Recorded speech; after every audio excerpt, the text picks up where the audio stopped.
built entirely. And so I won't go through the whole charter. I'm sure we all know it, but I thought I would just flag some of those articles that are very critical to the discussion around our progress as a region, as Southern Africa, and our progress as a continent, in fact, in terms of promoting the protection of children's rights. So I won't speak longer, but what I'm going to do is to begin to call upon the national networks to tell their stories, because this platform really is about sharing the stories and perhaps learning from each other through this process. So I'm going to begin to call upon the national networks. I will call them by country. I'm sure they've organized themselves in terms of who will then speak. So I'll begin with Botswana. I don't know who is here for Botswana to speak about what has been going on in Botswana over the past years in terms of implementation of the Charter.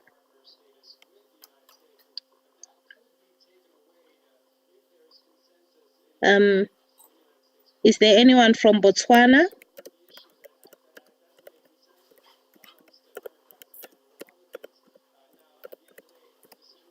Are we there?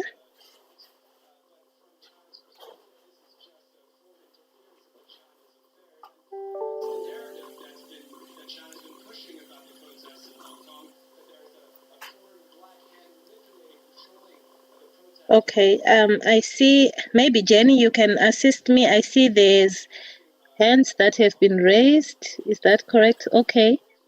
Hello, can you all hear me? Okay, okay, I can see. I'm not sure who is from Botswana between the three of them, Chirwa and Lesedi. Okay, Chirwa, they are from Botswana. Yes. Okay. So Chirwa, please go ahead, and then maybe Lesedi can just add.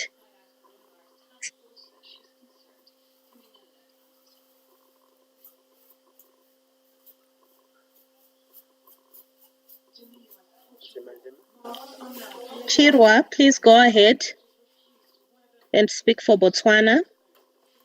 Give him a few minutes, his whatever to connect. Okay, all right. His mic that's to connect. Fine. Yeah. Okay, thank you. I think he's having trouble with his internet. I can't allow him to talk. I don't know. There's something wrong with his internet. Okay, he can't talk now. Okay, thank you. He's having trouble with his internet. I can't allow him to talk. I don't know. There's something wrong with his internet. Okay, he can't talk now. Okay, thank you. He's having trouble with his internet. Shira, go ahead. I can't allow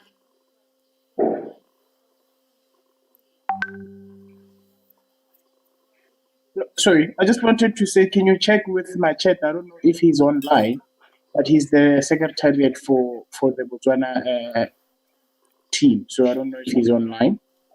It was just awkward just because Botswana was being called out and nobody was saying anything. So I just thought maybe let me just say Machete if he's around here. What's the name? Machete. Ulibile Machete.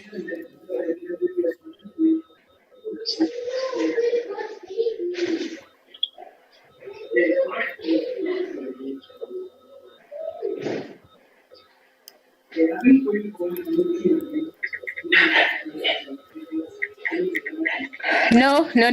There's no one. But there's someone called Batwang Pitso. I think that sounds Botswana. Yes. Pitso is the chair of the. Okay.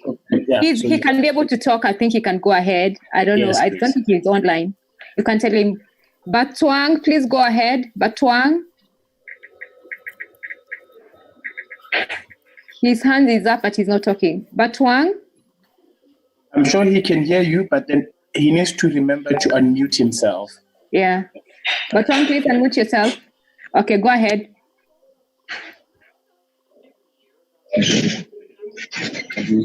Good morning, everybody.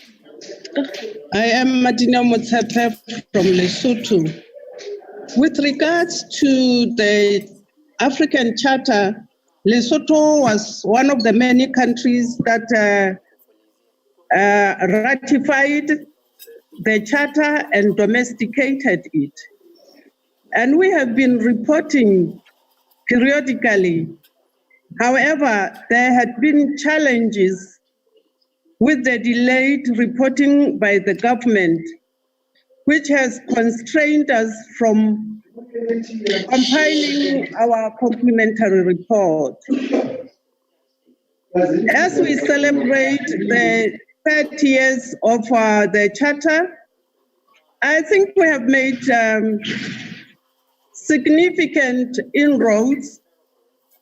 We have, as the civil society Lesotho, have had Letsema as the coordinating body for all the civil societies organizations in Lesotho.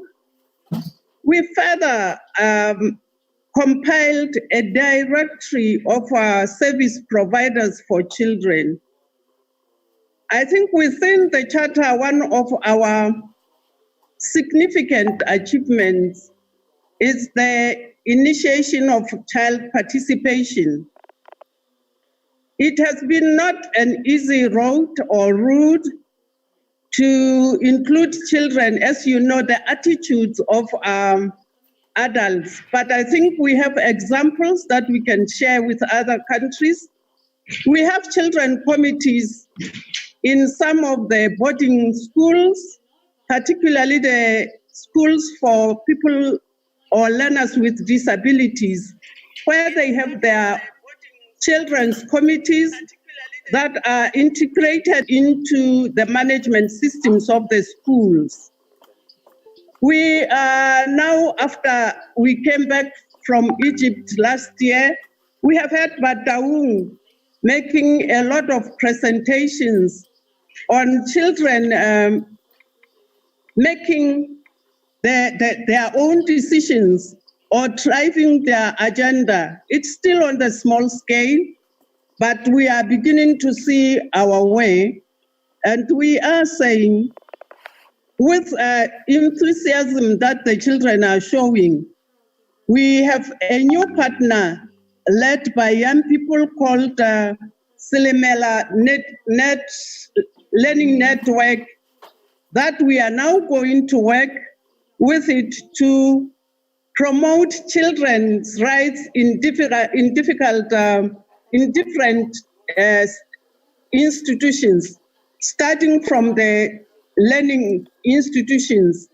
The children now that are being sponsored, we have just completed vulnerability household assessment for us as the committee to go down into the communities to get the first-hand information about children and where they perceive corona. But we are still at a very small scale. We have some of the members of Letsema who have gone further to go into self-sufficiency projects whereby they produce food for themselves and sell the proceeds or the surplus to other organizations. We have Pumulo support group that is now selling its eggs to the World Food Program, which in turn uses that for feeding in some of the vulnerable households. And we are working towards mainstreaming the rights of the child into the local committees or local councils. We are thinking that by the end of this year, if Corona is not constraining us that much, we would be able to at least have children's committees in the local councils, 3 in urban, 3 in rural. And I think I would like to stop here for now. Thank you very much, Motsepe. And as you can see, colleagues, we then started with Lesotho there So my Mamo Tepe has just given us an outline of the experiences in Lesotho, and I'm sure we can learn a lot, especially from the participation of Letsema in some of the programs that government is actually doing itself, including assessment of vulnerable children, etc. So we want to continue hearing from the national networks, and I don't know whether Botswana is now ready. We have noticed that Machete is not online, but I don't know whether Chirwa, you could just be free to share with us briefly about Botswana.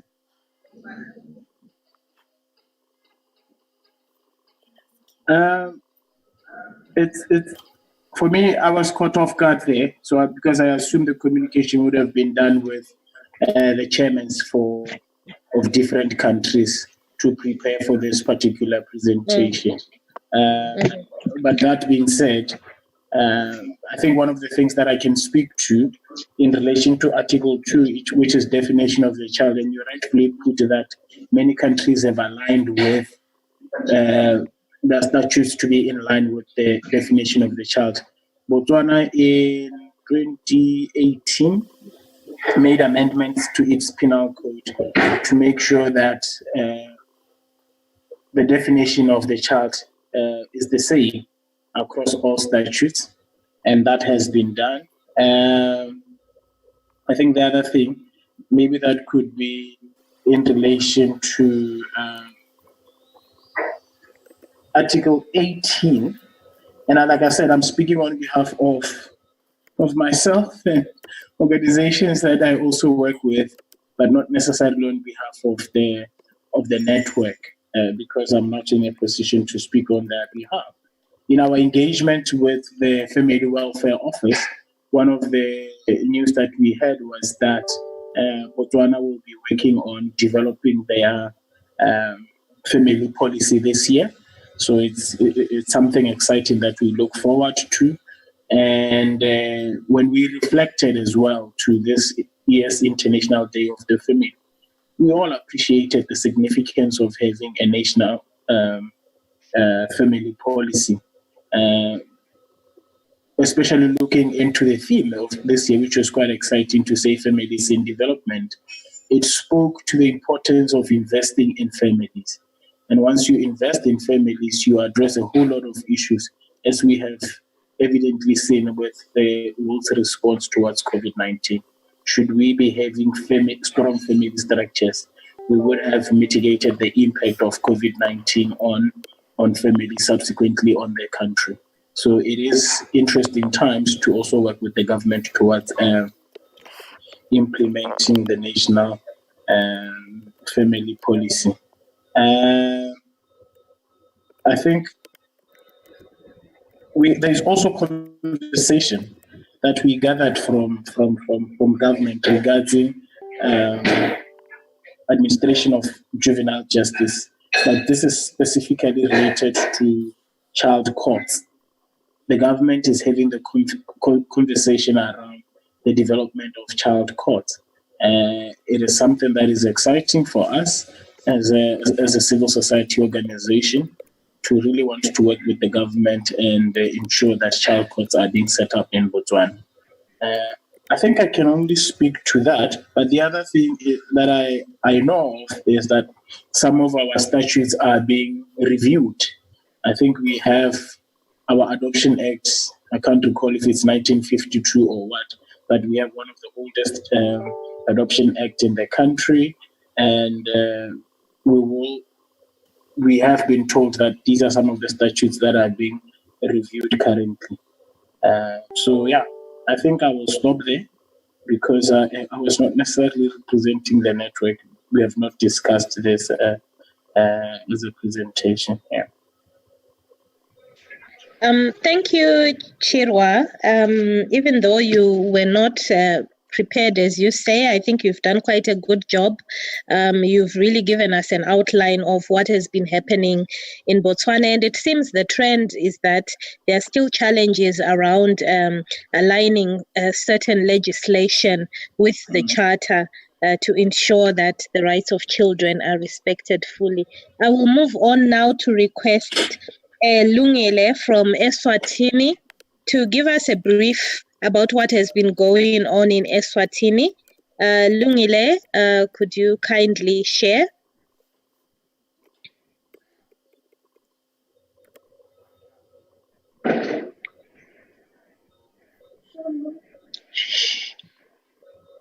Lungile, are you there?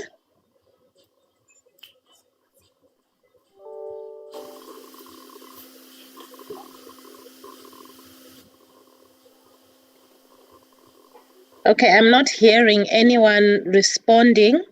I thought Lungile was online. I was just communicating with her.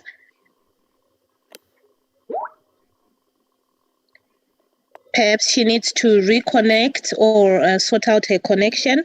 So that we don't waste time, may I call upon Reverend Nyanete for Zimbabwe to just share briefly what has been going on in Zimbabwe over the past 30 years.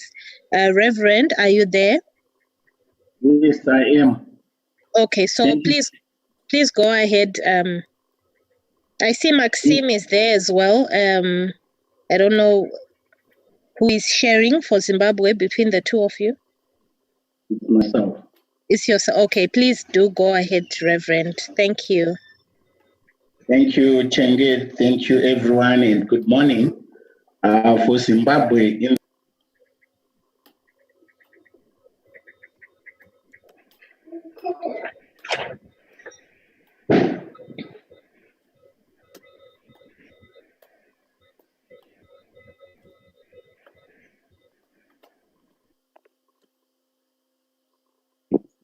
Rev, I think we have lost you. Rev?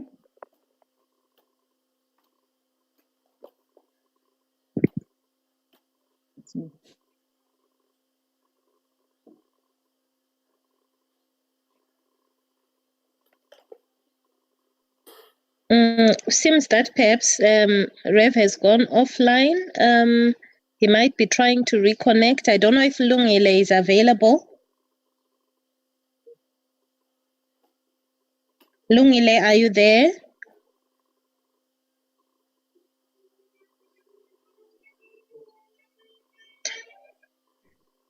Okay, whilst we wait for other colleagues to reconnect, I could just call upon the other countries. We are expecting Malawi as well to just give us a brief. We are also expecting Namibia to give us a brief. For Malawi, I don't know whether Henry is available.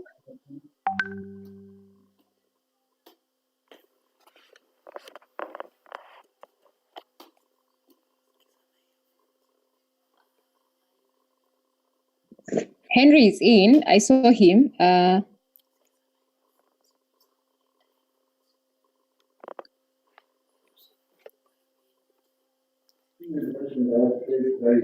Jacqui or Ben from Namibia, if any of you is ready, if you could kindly just share briefly what is happening in Namibia with the implementation of the charter.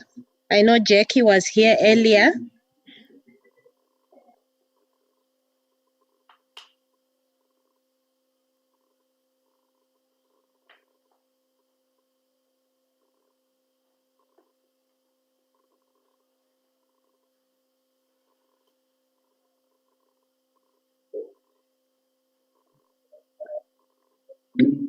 Thanks, Jacqui. You can go ahead and speak about Namibia. Hi, Jennifer. I think I'm also a little bit off guard because our chairperson is Philippe and he's not available. Ben also, that has a little bit more experience, is also not available. So I would not want to say something on behalf of them. But what I can say about the implementation of the charter is that all is put in place according to the government. All the 48 articles they have been practicing it. But like I've mentioned earlier, is that it's difficult that implementation, it's all on paper, but implementation is not really taking part. It's like there's some sort of exclusion of the child participation. from my side, I have a very interesting question for myself, is that I've looked at the 48 articles, but it does not make provision for disclosure. And that is something that has been going on in Namibia, as I have been a former childcare officer of the Namibian children's home. And there has been incidents that disclosure is not taken seriously. So I would like to ask all the stakeholders, the members, if there is a way that we can implement disclosure, in that we can take accountability for it and hold government accountable, that if anybody disclose my status without my knowledge, that actions should be taken with regards to that. So that is all that I can comment on for now. I think I can maybe come in a little bit later also. Thank you so much, Jennifer.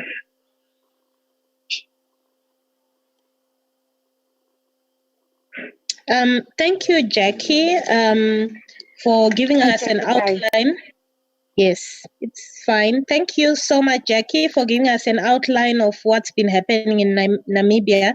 And I think Namibia is a reflection of a couple of other African countries and SADC countries that have really taken on board much of what is in the African Charter within their legislation, but the challenges remain in terms of proper implementation. And I think those are some of the experiences that are taking place in most of the countries.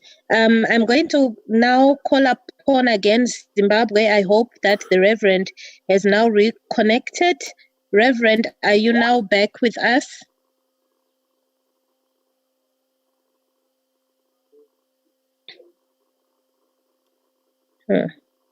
Reverend, are you now back with us? Doesn't sound like he is. And Malawi, Henry, are you there? Hello, I'm here. Okay, thank you, Henry. Henry, please proceed and share about what is happening in Malawi. Thank you.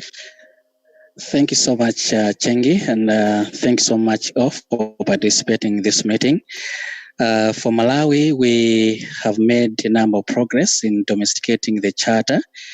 The Constitution of Malawi has provisions that ensure that children's rights are protected, respected, and also they are fulfilled. Section 23 of the Constitution of Malawi provides for the definition of the child. Of course, previously there was a challenge, but in 2018, the Malawi Parliament amended that section to define a child as a person below the age of 18. That aligns well with the African Charter. But also we have a number of pieces of legislations targeting children. One of the main one is the Child Care Protection and Justice Act, which provides for legal perspectives and framework on how the state or the country can take care of children at various levels in terms of access to justice, social welfare, and also protection in general. But also we have the National Children's Policy that guides players and duty bearers on how children issues can be handled and how the children can be involved and engaged in terms of participation. But also, as a coalition, we have been monitoring in terms of reporting to international treaty bodies, ensuring that the government is complying to international treaty provisions in terms of reporting. And in 2015, for example, the reporting cycles for UPR, the state has been consistent.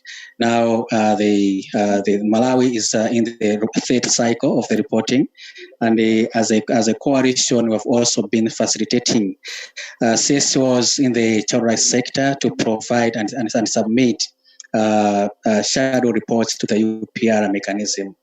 but also under the UNCRC, the state has been reporting and providing the state party reports, and also as a coalition, we have been leading as the CSOs in Malawi to provide and submit the complementary reports to the UN, but also even at the African Charter level. So, and of course, when we got the feedback from these reporting mechanisms, the concluding observations, as a coalition working with other stakeholders, for example, the Malawi Human Rights Commission, the Ministry responsible for children, which is called the Ministry of Gender, and other players, UNICEF and the like, we have been able to facilitate a process that developed an implementation framework for the concluding observations in Malawi. So that guides how the various players, various ministries, and also departments from the government perspective, that guides them how they can prioritize implementation of the concluding observations. As a country, we had a gap in terms of profiling child rights issues in Malawi. So as a coalition and in collaboration with other players like UNICEF and others, Save the Children, we worked with the government to develop to come up with a law that guides the establishment of National Children's Commission. So the law was passed last year in June, and we are glad that now the government has made a provision in the next budget, national budget, to ensure that the National Children's Commission is rolled out. We start the processes of establishing the National Children's Commission.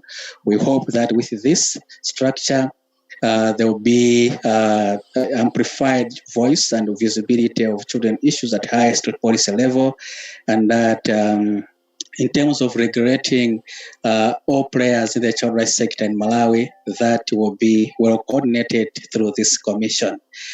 But also as a coalition, we have been working with government through parliament to ensure that there is increased investment in children through an initiative called Public Finance for Children.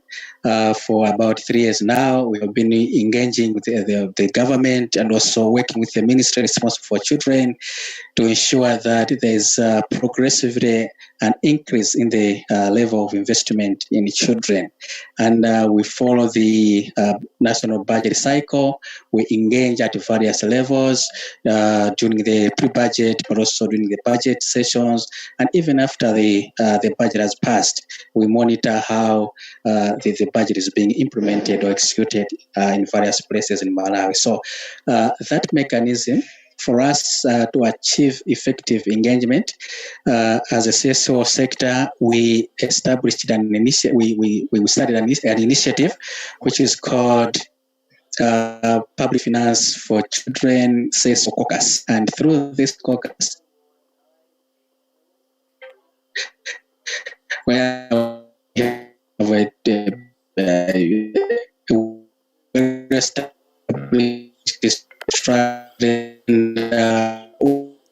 we engage internally because we want to build any gaps in terms of implementation, policy implementation, but also budget implementation.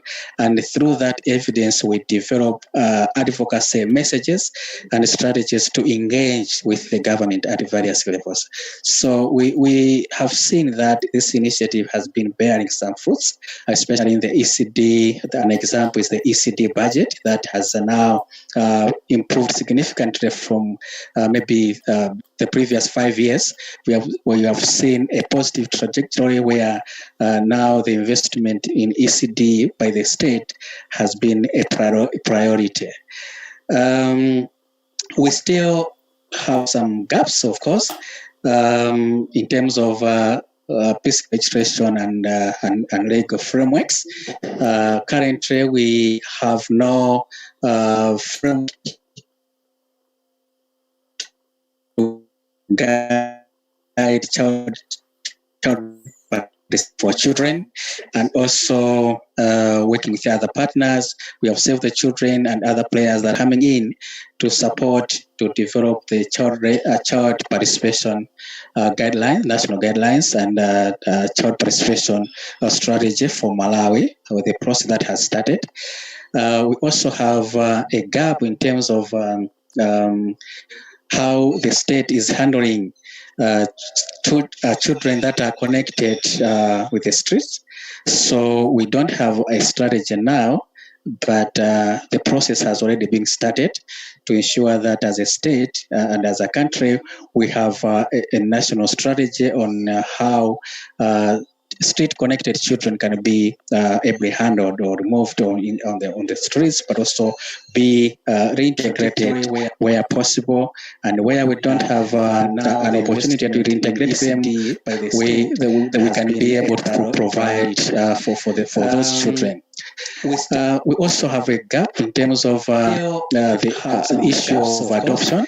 And our adoption law is very old, and we need to initiate a process of improving the law. So the process was already started. Currently, the Ministry of Justice is working on the repealed or amended law or bill on the adoption. Another area we are working in progress is on the issue of abortion, termination of. There's a bill, a draft bill on the termination of pregnancy, and we are working with the government through the Ministry of Justice to ensure that this bill is taken to Parliament as soon as possible. I think as at now, that's what I can share in brief as to what is happening, but also the gaps and the where we are working currently to ensure that the charter is comprehensively adopted at national level, but also we have instruments that support the implementation of the charter in Malawi. Thank you. Thank you very much, Henry. That was quite useful information there. A lot is happening in Malawi, and it's very interesting to hear some of these issues, which I think we can all learn from. I'm going to put them together at the end of this session and just go through some of the main issues that I've picked up. But for now, I think let's move on back to Zimbabwe.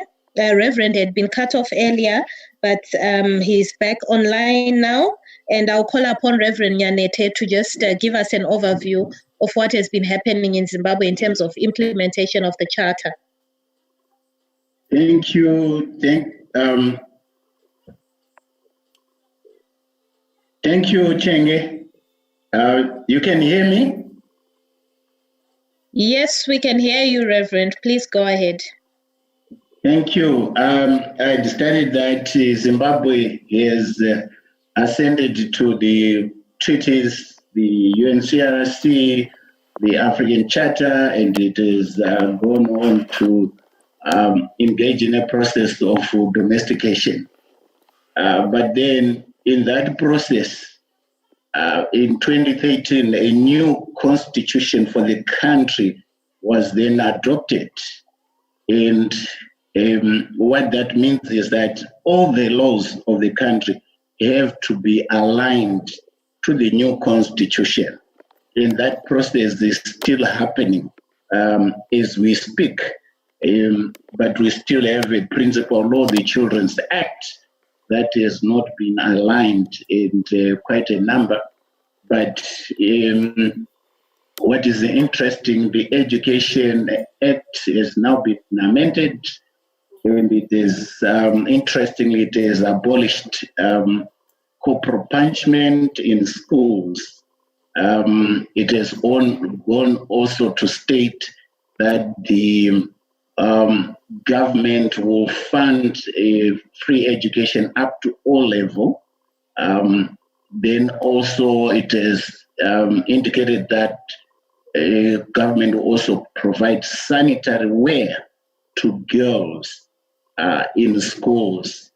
It has also spoken to the issue of having safeguarding policies in schools, which is a new development.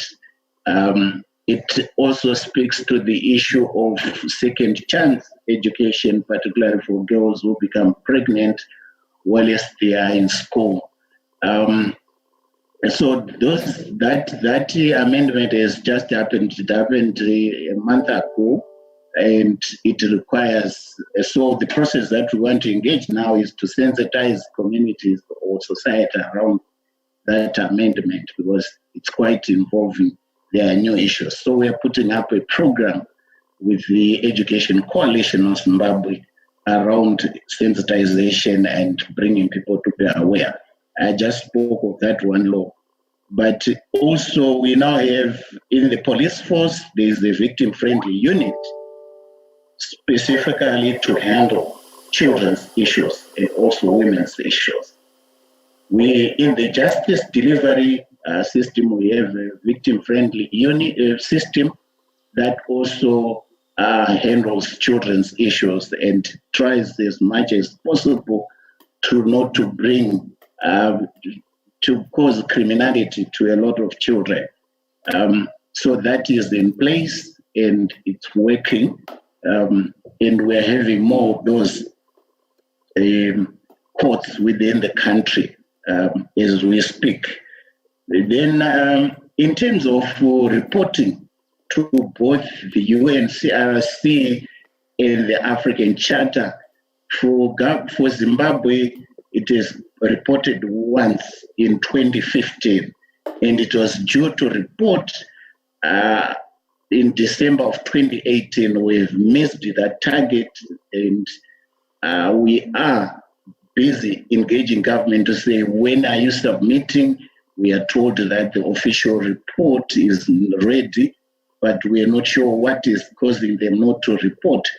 But now with the COVID-19 that has taken priority, that issue has been set aside as we speak. But as civil society, we have done our report, and we strongly feel that we can submit it separately, which I think we'll proceed to do if government delays in submitting its report. So the state report will be the second one to the African Charter. But to the UNCRC, I think it will be the third report that it will be submitted. But that one is due April 2021. So UNICEF has engaged civil society to say, can you start the process? But we were about to start, but then COVID came in. So we are yet to start in terms of putting the UNCRC alternate report in place. There's also been initiatives supported by Save the Children around child-friendly budgeting. And basically this is engaging the Ministry of Finance to try and increase budgets for children. So this is an ongoing process, when we strongly feel that given some of the positives from our legislation, it will require more engagement because it requires more support for children's programming. When it comes to child participation, we are happy that the government has a Child Parliament Act in place, and also our local authorities have junior assemblies which are part of their bylaws, and every year or 2 years we see elections around, junior members of parliament, junior members of councils being elected into place. So the policy framework or legal framework for child participation is there, but effective participation, we still feel it's not enough, because usually we see them on the African Day, which comes on June 16th. That's when we see more activities around the child parliament. We want it to be engaged throughout the year. So this is a process that we think government needs to provide resources for, but it's an ongoing process. We've also, as civil society, engaged media quite a lot. And as I speak, we have had a memorandum of understanding with the public broadcaster to try and increase content of children's issues in the public domain. This is our TV, our radios that are owned by the state. So that MOU has expired and a new one is going to be put in place sometime in June. And we are going further to say we need a library by the public broadcaster, which should be in place for children, both physically and also in terms of e-library. So that's a discussion that we are going to engage with the management of our public broadcaster. But generally we've engaged and sensitized the media, and we've realized that within the training of journalists, there are no components of children's laws. So a lot of them are ignorant, and some of the languages that they use is not very friendly, but we have made inroads into that, and we are beginning to see even children's stories taking center stage, being on the first page in terms of reporting.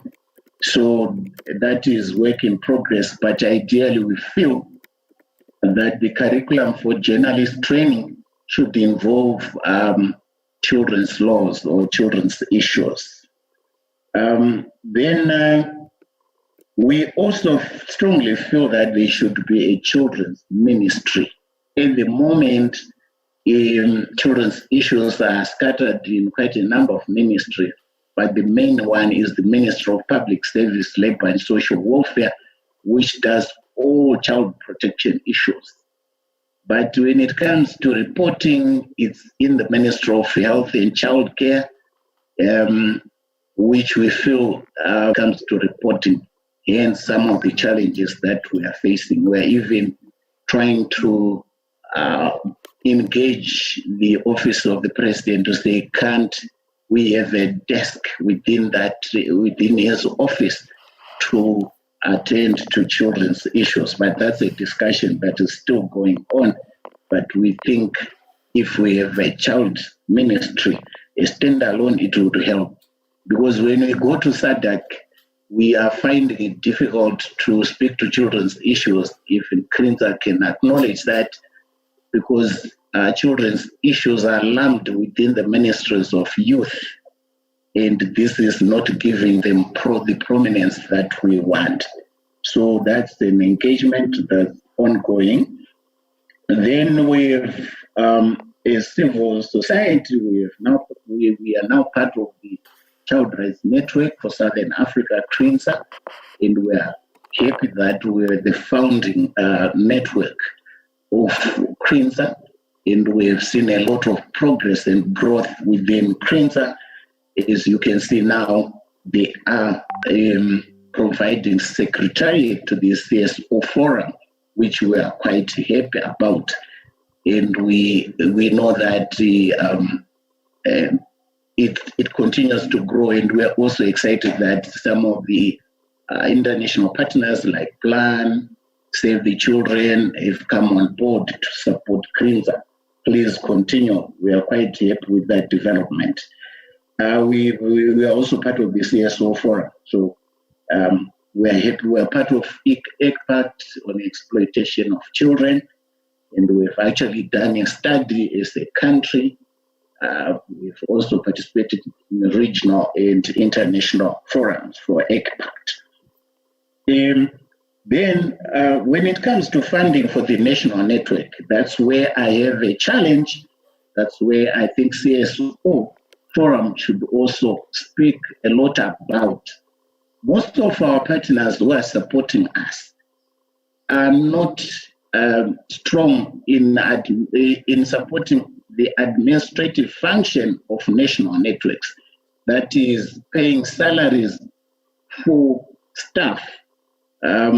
We have a big challenge there. and yet it is our belief that national networks, for them to be strong, partners need to fund their administration, including their salaries, because our national governments are not supporting us currently. So we have a challenge there. Then my last point is around COVID-19 and what has happened. We are all aware, and for Zimbabwe, schools were closed. They have not opened. And a debate is going on with teachers' unions, civil society, particularly the cluster on education, and government to see how schools can open. Government is of the belief that schools should open around July, but the unions are strongly against this. They're saying we are not ready. And it's true, there is no infrastructure that is supporting, that is in place to make sure that it's safe to open schools. But government is saying it will do it in phases. It will start with those classes that are going to sit for public examinations this year. This is how they have, and they have some kind of plan around it. They will do it in phases. So that's the government position, but there's still discussion around that. But also, we have seen children who were living and working on the streets have been rounded up and put in quarantine places. And basically, these are institutions that the Ministry of Public Service, Labor and Social Welfare has. And I had the opportunity to visit one, and what I realized was that while there's adequate food, there is a challenge in terms of protective clothing for the children. And this is something that we are discussing to see how we can come in and support. But basically, this is what I have for Zimbabwe. And if there are any colleagues from Zimbabwe who would want to contribute to where I could have left off, I think they have that opportunity. Otherwise, thank you, Chenge, for providing, thank you, the CSO Forum, for this opportunity to engage online as we cannot meet physically. Thank you. Thank you, Reverend Nyanete, for that outline of what has been happening in Zimbabwe. You've really given us a lot of detail from legislation, national budgets, and you've even then gone on to talk about the issues around COVID, which are part of today's program as well.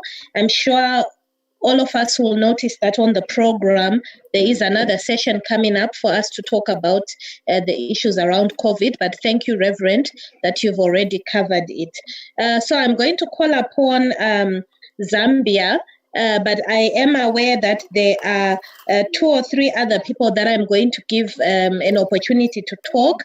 That is Komotso from Botswana. Please prepare to speak after Zambia. And also I'm going to give another opportunity to Memo Tsepe from Lesotho. Perhaps she's got something that she wants to add. Now, Zambia, I know Judith is online, or if there is anyone who has been assigned for Zambia to speak, please do go ahead. Sorry, Cheng, I need to jump in a little bit. Please, as you speak, the speakers, please switch on your camera for the sake of the people who are watching. Just switch on your camera so that you can see your face. Thank you.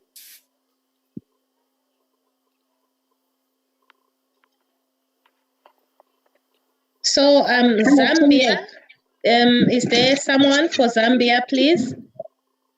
Josephat, the national coordinator, is on this forum. Can you speak? Okay, it's great. Not me, no, thank you. Thanks, Chenge, but it's not me. Okay, it's not you. Okay.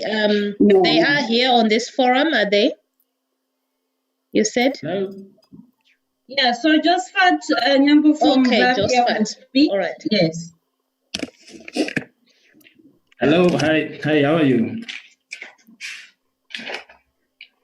Fine, thank you, Josephat. Please proceed. Thank you so much. Of course, I just want to thank you for this opportunity to speak into these issues of children and also representing NCRF. I do have online members of NCRF, and I'm sure they can come in where possible and where they feel they need to compliment me as I present. I didn't expect that to speak so much on the charter. I prepared more on the COVID responses, but nevertheless, I think this is an important topic and also, of course, the topic of discussion.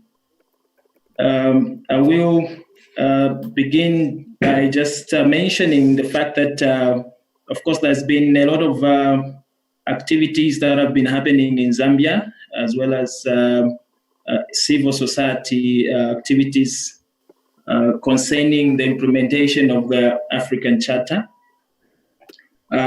Speaking to issues of the legislation, I think Zambia has been making strides in as far as definition of a child, and we know that the definition of a child was an issue in Zambia, as different pieces of legislation were defining a child differently.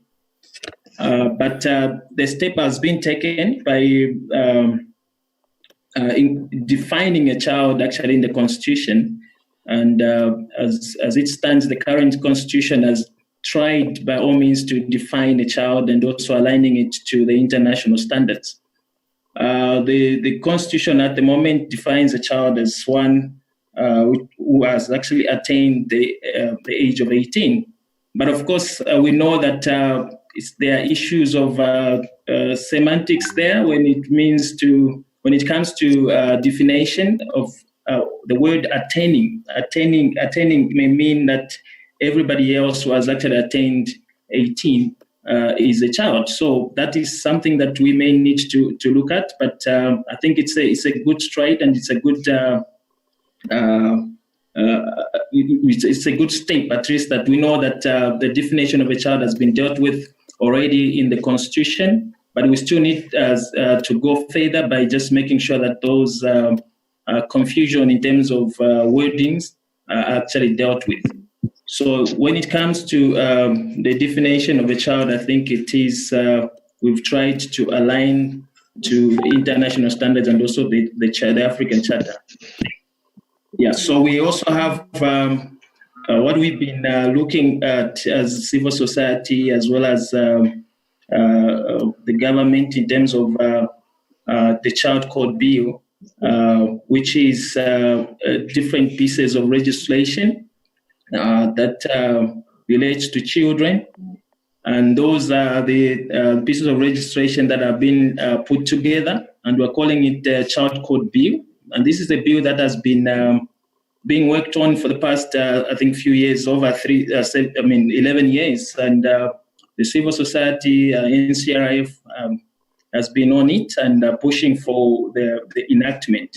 So we've come so far, at least we know by, we were promised, I think, that by June, this Child Code Bill should be presented before the courts, before Parliament for enactment, which we know that it may have its own challenges, but at least civil society, we think probably it would be important for us to have it enacted, and then we start dealing with the specific provisions that may have challenges in as far as children's provisions and protections, participation are concerned. So basically, I think this is what Zambia is doing, and when it comes to the best interest of children, I think we know that the Child Code Bill also has tried by all means to incorporate the provisions that are accepted internationally, like, for example, considering the provision in this CRC, the CRC, when it comes to best interest of children, and as far as also child justice is concerned, we've seen that there's issues of emphasis on the diversion, which is supposed to be taking place at community level, where children may not take to the full course of the justice system, which is, as you may all understand, that responsive environments and processes in the justice system. We have the government has also they operationalized the framework on diversion, which is now a national policy, which means